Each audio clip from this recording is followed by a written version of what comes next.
May come in sir. Come in. ఏం చేసిండు? ఆన్లైన్లో బుల్లెట్ అమ్మింది సార్. బండి అమ్మితే స్టేషన్ తీసుకొస్తారా? లేని బండి అమ్మింది సార్. లేని బండి ఎట్లా అమ్మినావురా? కూసరా. ఇప్పుడు చెప్పు. ఇంటర్నెట్ నుండి royal Enfield bullet photo download చేసి ఆన్లైన్లో పెట్టిన సార్. నేను ఆర్మీ ఓనని ఫోటోలు ఐడి కార్డులు చూపించి నమ్మించిన సార్. హైదరాబాద్ బండి అంటే డైరెక్ట్గా చూస్తే డౌట్ వస్తుంది కదా సార్, అందుకోసమే మహారాష్ట్ర బండిని ఆన్లైన్లో పెట్టిన సార్.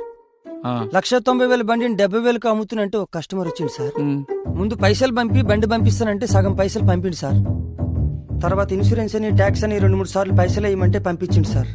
ఎన్ని పైసలు పంపుతున్నా బండి రాకపోయేసరికి డౌట్ వచ్చి మీకు కంప్లైంట్ చేసింది సార్. అంతే సార్.